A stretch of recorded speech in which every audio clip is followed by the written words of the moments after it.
सर्वांचा उदर अभिवादन. याचबरोबर आजच्या कार्यक्रमाचे एवढ्या मोठ्या कार्यक्रमाचे एवढा मोठं मी यासाठी म्हटलं की अशा प्रकारचा हा ऐतिहासिक ठरेल असा कार्यक्रम. जसं रणजित म्हणून याचं सांगितलं की हा कार्यक्रम खऱ्या अर्थानं पुढे चालून लोकांना वाटलं पाहिजे की हा महिलाचा दिवस आहे आणि होईल, निश्चितच होईल. कारण अतिरथी महारथी बुलढाणा जिल्ह्यामधले सारे साहित्यिक अगदी आपल्या ताकदीनं हा कार्यक्रम यशस्वी करण्यासाठी घेतला. यामध्ये एक सूर जो अतिशय गांभीर्यानं निघाला खऱ्या अर्थानं, तर तो सूर जो आहे ज्याला आपण एस्टॅब्लिश किंवा प्रस्थापित म्हणतो, हे प्रस्थापित कोण, ज्यानं मेघदूत लिहिलं तर त्याच्याही मायला कदाचित त्याला थोपू करण्यासाठी एखादं गाणं म्हणलं असेल किंवा बोल म्हणली असेल, तर ती कविता तिनं कोणत्या वृत्तात लिहिली होती, कोणत्या अलंकारात होती, त्याचं वृत्त तुम्ही अगोदर मला. म्हणून नवोदितांना कुणीही नाव नाही. येस सर, जेव्हा बोलले नवोदितांना कुठं कुणी नाव ठेवू नका. वेरूळची शिल्पकला असेल, जगातल्या वेगवेगळ्या शिल्पकला असतील, ती महत्व तुम्ही कमी नाही करू शकता. क्या बात आहे, बढिया. आजूबाजूला लोणारसारखे सरोवर असतील, मोठे तलाव असतील, सागर असतील, नद्या असतील, मोठमोठ्या वाहणाऱ्या धरणं असतील, म्हणून आळवावरच्या पानावरचं पावसाचं पडलेल्या पाण्याचा थेंब आपलं अस्तित्व काहीच सांगून जातो. त्याचं महत्व किंवा महत्व तुम्हाला कमी नाही करता येणार. त्याचबरोबर काही दिवसांच्या किंवा काही क्षणांच्या मोसमापुरतं गवताच्या पात्यावर जमा होणारं जे दवबिंदूचं अस्तित्व आहे की जे रत्नासमान चमकतंय आणि साऱ्या जगाचं लक्ष वेधून घेतंय, तर तुम्ही त्या दवबिंदूच्या अस्तित्वाला सुद्धा चॅलेंज नाही करू शकत, त्याला आव्हान नाही देऊ शकत. त्याचं सौंदर्य त्याच्याजवळ आहे. प्रत्येक नवोदित कवी असेल, त्याला काही सांगता येत नसेल, आज तो काही सांगू शकत नाही. तुमच्यासारखे दिग्गज जर त्याला मार्गदर्शन करणार नाही तर उद्या तो चांगला कवी कसा बनेल. आणि जर तो चांगला कवी बनणार नाही तर त्याच्यामधला अवगुण किंवा त्याच्यामध्ये काहीतरी कवी आहे, गुणीव आहे असं मी म्हणणार नाही. तुम्ही तिथं अयशस्वी ठरले किंवा अपयशी ठरले त्याला पुढे नेण्यासाठी असं मी तुम्हाला म्हणतो. मग तुम्ही दिग्गज असण्याचं कारण काय, तुम्ही स्वयंसिद्ध असण्याचं कारण काय किंवा प्रस्थापित असण्याचं कारण काय. एखादा फुटका कवी निघल आणि तो सरळ म्हणाल की आए है तेरे दर पे कुछ करके उठेंगे या तो वस्त हो जाएगा या फिर मर के उठेंगे असे म्हणणारे कवी होते. निघाला सरळ सांगाल, तुम्हाला आव्हान देत फिरेल, गल्लोगल्ली फिरेल, त्या गल्लीत जाऊन तो आवाज देईल आणि सांगेल की माझ्याच घराला मी लावीन आग जेव्हा, माझ्याच घराला मी लावीन आग जेव्हा, हिरोशिमा कधी तुमचे कधी तेव्हा. एक तसा फाटका कवी सुद्धा सांगू शकतो. आणि म्हणून आम्ही लिहित असताना किंवा आम्ही साहित्य प्रसवत असताना आम्ही कोण, आम्ही कुठून आलो. आणि ज्यानं 10,000 पुस्तकं वाचले म्हणून तो साहित्यिक झाला, ज्याने एक पुस्तक वाचलं नव्हतं माझ्यासारखा. मग भीष्माचं ते वाक्य मला आठवते, कोणत्या पुस्तकात होतं तुम्ही आठवण करा. भीष्माचं वर्तन जर धर्माच्या ऐका, भीष्माचं वर्तन जर धर्माच्या चौकटीत बसणार नसेल तर धर्माची चौकट बदलेल, भीष्म बदलणार नाही. जर हे आहे, हे वाक्य जर तुम्ही प्रमाण मानता तर मग ज्या कवीचं नवोदित कवीचं नवकाव्य, त्याचं काव्य जर तुमच्या साहित्याच्या व्याख्येत, तुमची साहित्याची व्याख्या बनवायच्या अगोदर त्याची तारीख तुम्ही सांगा. साहित्याची व्याख्या बनली, त्याच्या अगोदर जे बनलेलं होतं साहित्य त्याचं काय, जे लिखाण त्याच्या अगोदरचं होतं त्याचं काय. कोणत्याही पद्धतीनं जर गाणं म्हटलं गेलं, म्हणलं तुम्ही असावरी म्हटलं, तुम्ही वेगवेगळे राग तयार केले आणि हे सर्व राग तयार होण्याच्या अगोदर जेव्हा हवेचे आवर्तन सुरू होते किंवा निसर्गामध्ये वादळ होत होतं, मोठमोठ्या वावटळी निघत होत्या होती, तेव्हा झाडाझुडपामधून जे आवाज निघत होते त्यातून संगीत जन्माला आले. मग त्या संगीताचा राग कोणता होता, त्याचा राग एक सांगा ना मला तुम्ही. त्याचा राग कोणता होता, त्या पानाच्या सळसळीतून निघणारा आवाज कोणता होता. याचं सर्वांचं पेटेंट आदिवासीकडे. हे महत्वाची गोष्ट आहे की याच्यामध्ये महत्वाची गोष्ट अशी की तुम्ही नवोदिताला, कोणताही नवोदित असो, माझं म्हणणं असं आहे की हे संमेलन तुम्ही हा जो काव्य महोत्सव घ्यायचा आहे तो तुमच्यासाठी नाही. कोण सांगितलं तुमच्यासाठी, प्रस्थापितांसाठी आहे म्हणून. तुम्ही तर स्वतःच काव्य महोत्सव आहात. तुम्ही कवितांचे महोत्सव तुम्ही आहात, तुम्ही प्रबंध आहात, तुम्ही निबंध आहात, तुम्ही ग्रंथ आहात, तुम्ही काव्य संग्रह आहात. मग या नवोदितांचं काय. त्यांच्यासाठी हे तुम्हाला हा काव्य महोत्सव घ्यायचा, त्याचे हे प्राचार्य आहे.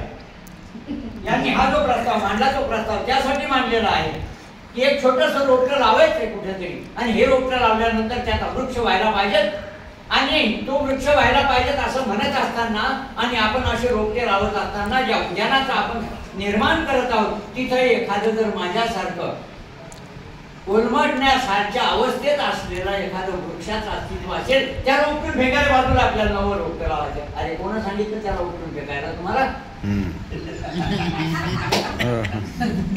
असं रोपटच तर होतं ते ज्यावेळेस लावलं असेल कोणी किंवा उगलं असेल तिथं, तर तुम्हाला विचारून उगलं होते काय? आम्ही लिहिणारे, आम्ही अशा पद्धतीने लिहिणारे, आम्ही त्या पद्धतीने लिहिणार. मला माहित नाही माझं साहित्य कशात बसतंय म्हणून, तुम्ही साहित्य म्हणता की नाही ते म्हणणं नाही.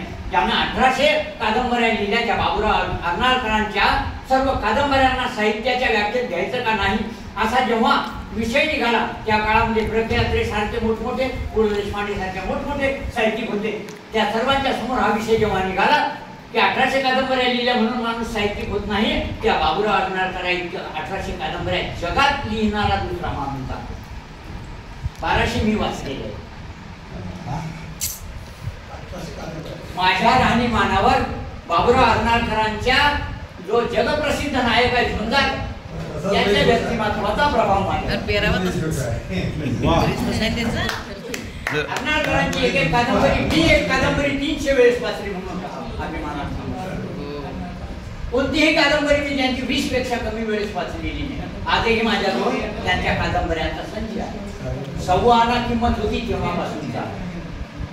जेव्हा रम्य कथा प्रकाशनाने पुस्तकं प्रकाशित करायला सुरुवात केली पुण्यामध्ये, तिकडे कोणाला नाव माहित होते का नाही माहित नाही, त्या काळात मी पत्र लिहून त्यांच्या पण म्हणून मी याचा गवगवा करणार नाही किंवा त्याची दौडी देत फिरणार नाही.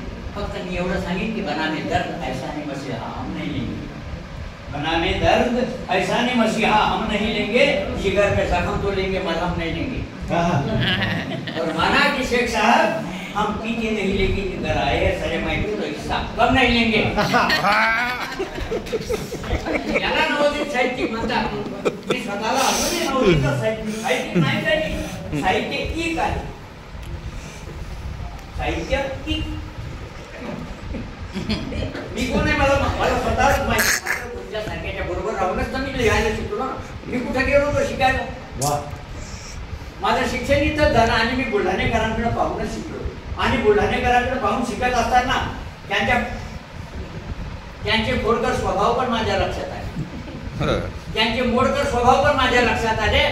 आणि आणखी एक आहे, कोण म्हणते फक्त कोकिळेलाच आवाज आहे? मला नाही का? प्रॅक्टिकल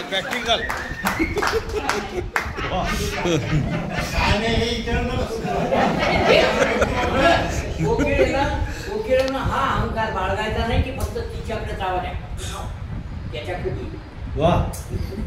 त्याच्याकडे बी आहे ना, त्याच्याकडे आहे ना. पण त्याचा स्वतःचा ज्याला जन्मतः मिळालेला आवाज आहे, त्याच्या दृष्टीने तो सुंदरच आहे ना.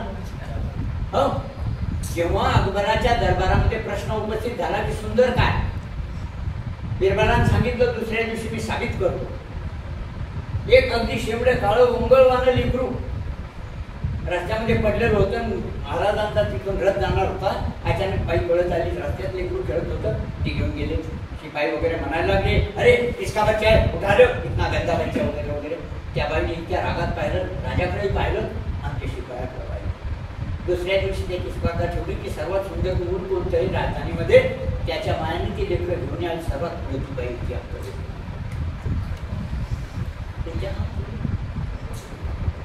ते तिच्यासाठी सुंदर निर्णय. तुम्ही कोणत्या नाव ठेवणारे हो? म्हणून माझं म्हणणं असं आहे की नवोदितांसाठी हा काव्य महोत्सव नवोदितांसाठी असावा आणि नवोदितांसाठी असावा. त्यांना तुम्हाला घडवायचं, तुम्ही मूर्ती नाही घडवणार तर भाषानच पडतील सारे सगळे तुम्हाला. तुम्ही म्हणता ना दगड जिथं दगड उतरला तिथं भिंत निघतो तसे वकील. अरे जिथं दगड उतरला तिथं तुम्हाला कस्तुरी वकीलच दिसत. मी ते विचार आणि मी डंका मारायचं सोडणार नाही. आणि नेमका जो जास्तीत जास्त प्रस्तावित साहित्य त्याच्याच पाहायला डंक मारा. गॅरंटी नाही. त्याचं कारण आहे माझ्या लिखाणाला मला काही लिहिता आलं काही लिहिलेच पाहिजे. मलाही वाटते ना की यावे तसे तर जावे जीवन असे नसावे विश्वात या व्यथांच्या मातीत निरवावे असं तुमचं जीवन असं माझं जीवन असं हेच असावं हे सांगितलंय ना आपल्याला.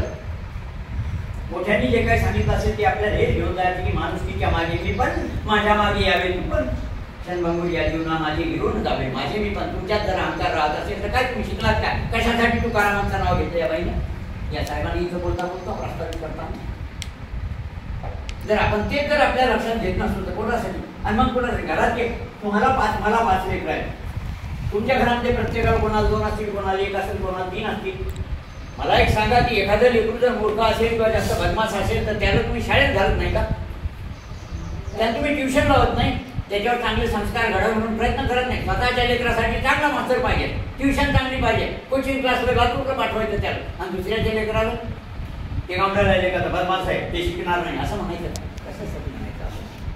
हा अधिकार कोणता कोणाचं व्यक्तिमत्व कसं घडणार आहे, तो कसं घडवणार आहे अधिकार मला किंवा तुम्हाला नाही, तो त्याचा स्वयंसिद्ध अधिकार आहे. आणि म्हणून माझं मत असं आहे की आपण हा प्रयत्न करा की आपण हा प्रयत्न करा की हा काव्य महोत्सव अशा प्रकारचा झाला पाहिजे की प्रत्येक नवोदितानं नाचून सांगितलं पाहिजे जगामध्ये की आपल्यासाठी हा महोत्सव झाला आणि इथून पुढे त्याची जत्रा भरली पाहिजे म्हणून. आणि केवळ एकट्या गायकी सरांचं नाव घेऊन तो नाचणार नाही, तो रणजितचं नाव घेईल, कोठारी सरांचं नाव घेईल, साबळे सरांचं नाव घेईल, सर्जेरावांचं नाव घेईल. हे माझं म्हणणं. म्हणून माझं म्हणणं एवढंच आहे की तुम्हाला की मी एवढीच विनंती करेन, म्हणजे मी एवढीच विनंती करेन की हे हा काव्य महोत्सव हा तुमच्या माझ्यासाठी नाहीच आहे. हा नवोदितांसाठी एक वेगळी जत्रा आपल्याला भरवायची आहे. आणि या वेगळ्या जत्रेमध्ये सर्वांना बोलवा. अगदी जो मूर्खपणाने लिहित असेल त्यालाही बोलवा, त्याला स्वतःहून कळेल कदाचित